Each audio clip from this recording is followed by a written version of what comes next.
Hello. അപ്പോൾ ഇന്ന് പൊന്നിയുടെ വകയാണ് യാനിക്കൊണ്ട് അവൾ ഫുഡ് ഉണ്ടാക്കുകയാണ് പൊന്നി. എന്താ പറയുക, സോയാ സോസോ പിന്നെ അതുപോലെ ടൊമാറ്റോ സോസൊക്കെ ഒഴിച്ചിട്ടുള്ള ഒരു ഫുഡ്. സത്യത്തിൽ എനിക്ക് ഇങ്ങനത്തെ ഫുഡൊന്നും അധികം ഉണ്ടാക്കാൻ അറിയില്ല.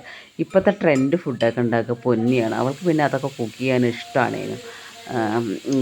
നമുക്ക് നോർമലായിട്ടുള്ള സാധാരണ ഇഡ്ഡലിയും ദോശ അങ്ങനത്തെ കാര്യങ്ങളൊക്കെ തന്നെ കാര്യമായിട്ട് അറിയുള്ളൂ. അപ്പോൾ യാനിക്കുട്ടിക്ക് കൊണ്ടുപോകാൻ വേണ്ടിയിട്ട് ഒരു ഫുഡ് ഉണ്ടാക്കണം പറഞ്ഞിട്ട് തലേ ദിവസം തന്നെ അച്ഛനെ കൊണ്ട് മൈദയൊക്കെ പൊന്തിപ്പിച്ച് മൈദ കൊണ്ട് ചപ്പാത്തി പോലെ ഉണ്ടാക്കിയിട്ട് അത് ചെറുതാക്കി കട്ടാക്കിയിട്ട് അതിൽ പിന്നെ ഈ കാബേജും ക്യാരറ്റും ഈ സോയാ സോസും ടൊമാറ്റോ സോസും ക്യാപ്സിക്കും ഒക്കെ ഇട്ടിട്ട് ഇളക്കിയിട്ട് അങ്ങനെ പിന്നെ അതിലിട്ടിട്ട് ആകെ ഇളക്കിയിട്ടൊക്കെ ഒരു ഫുഡാണ് ഉണ്ടാക്കിയിട്ടുള്ളത്. എന്താ പേര് എന്നൊക്കെ അറിയില്ല. അങ്ങനെ ഫുഡൊക്കെ ഉണ്ടാക്കിയിട്ട് അപ്പോൾ ഞാൻ ഇന്ന് ഇതാണ് കൊണ്ടുപോണത്. അപ്പോൾ നല്ല രുചിയുണ്ടെന്നൊക്കെ പറയുന്നുണ്ട്. ഞാൻ കഴിച്ചിട്ടില്ല. അപ്പോൾ ചോറ്റും പാത്രത്തിലാക്കി വെച്ചപ്പോൾ തുടങ്ങിയാണ് ഞാനും കൈയിട്ട് തിന്നുന്നുണ്ട്, പൊന്നും കൈയിട്ട് കഴിക്കുന്നുണ്ട്. അതിൽ നിന്ന് കുറച്ചെടുത്തിട്ട് എന്നിട്ടൊക്കെയാണ് അടച്ച് വെച്ചിട്ടുള്ളത്. അപ്പോൾ ഞാനിന്ന് കൊണ്ടുപോണത് ഇതും പിന്നെ ചോളം വേവിച്ചതാണ് കൊണ്ടുപോണത്. അപ്പോൾ ഇന്ന് കളർ ഡ്രസ്സാണ്. ഞാനപ്പോൾ റവ ഉപ്മാവാട്ട കഴിച്ചിട്ടുള്ളത്. എനിക്കിന്ന് ഒരിക്കലാണ്.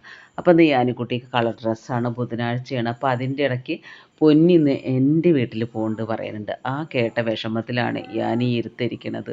യാനിക്ക് സ്കൂളുണ്ടേനു, അപ്പം എൻ്റെ വീട്ടിൽ പോകാൻ പറ്റില്ലല്ലോ, യാനിനെ ആരും കൊണ്ടുപോകണില്ലല്ലോ എന്നൊക്കെയുള്ള സങ്കടം ഓർത്തിട്ടിരിക്കുകയാണ്. അങ്ങനെ സ്കൂളിൽ പോകാൻ നേരത്തെ എന്തായാലും മഴ പെയ്തിട്ട് ചെരുപ്പൊക്കെ ആകെ മണ്ണായിട്ടുണ്ട്. അപ്പോൾ അത് കഴുകിയിട്ട് എങ്ങനെയായാലും യാനിക്കുട്ടി സന്തോഷത്തോടെ തന്നെ സ്കൂളിൽ പോയി. അപ്പോൾ യാനിക്കുട്ടി പോയ ശേഷം ഞാൻ എൻ്റെ വീട്ടിലോട്ട് പോയി. അപ്പം അച്ഛൻ ഉണ്ടായിരുന്നു, അതുപോലെ ഞങ്ങളെ വലിയച്ഛൻ്റെ മകളുണ്ടായിരുന്നു. അപ്പം അച്ഛനൊക്കെ ഒരിക്കലെടുത്തിട്ടുണ്ട്. അപ്പോൾ അവിടെ നിറയെ പേരക്ക ഉണ്ടായിട്ടുണ്ട് പറഞ്ഞപ്പോൾ സച്ചു പോയിട്ടൊരു 3-4 പേരക്ക പൊട്ടിച്ച് കൊണ്ടുവന്നു.